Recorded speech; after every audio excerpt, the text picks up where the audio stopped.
Shahrukh Khan iyo Salman Khan waxa ay ahaayeen laba dhalinyaro ah oo ku jira waqtiyadii ugu horeeyay noloshooda ay bilaabayaan inay ku soo biiraan fanka wax jirista.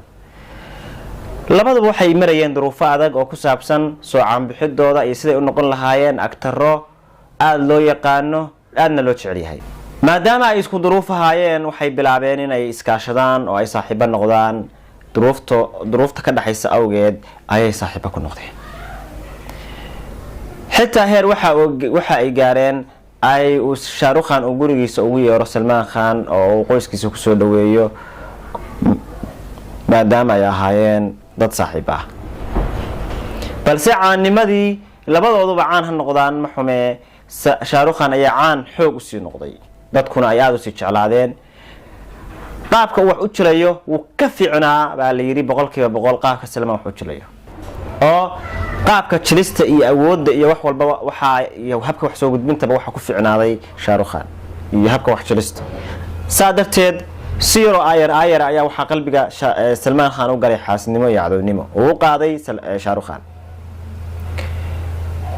Shahrukh Khan ayaa waxa uu yimid Salman Khan waxa uu ka codsaday inay film wada jilaan balse Salman Khan waa uu ka diiday. Shahrukh Khan wuxuu ogaaday niyadda dhabta ah ee xaasnimadu gashay ee Salman Khan uu dareemayo. horena waxa isla soo jireen film 1995 film ay Shahrukh Khan codsaday inuu Salman Khan la dhigo film guuleystay oo film khatar noqday. sidoo kale Salman Khan meel ayuu waxa uu ka sheegay warbaahinta joogtay inuu Shahrukh Khan yahay qof danaysta ah oo markuu dadka u baahdo kaliya u iimaanay. Shahrukh Khan aad buu uga xumaaday waxa uu sheegay dhammaan film soo saarayaasha shirkadihii film soo saarayaasha ahaa inuusan film dambe la matali doonin Salman Khan. xitaa xaflad warbaahintu ay ka soo qayb gashay ayaa uu diiday inuu ka soo qayb galo Shahrukh Khan isagoo ku sababeynaya inuu meeshaasi marti ka ahaa Salman Khan.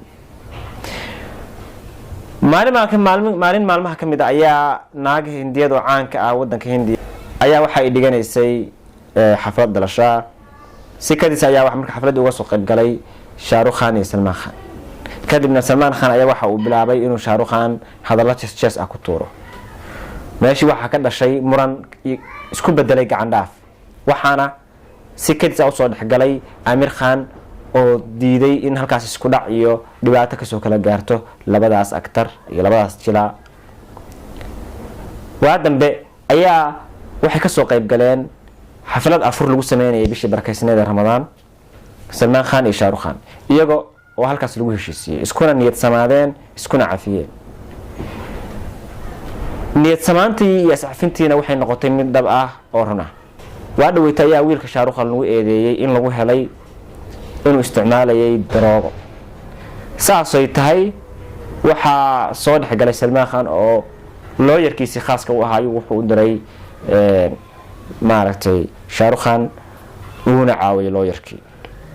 Shahrukh Khan wuxuu sheegay inuu Salman Khan uu garabkiisa ahaan doono xitaa duruufaha ugu adag labadii aktar ee bilowgoodii dhalinyarnimadoodii xaasnimada iyo dhibku soo kala dhaxgalay waxay is afiyeen weynaantoodii.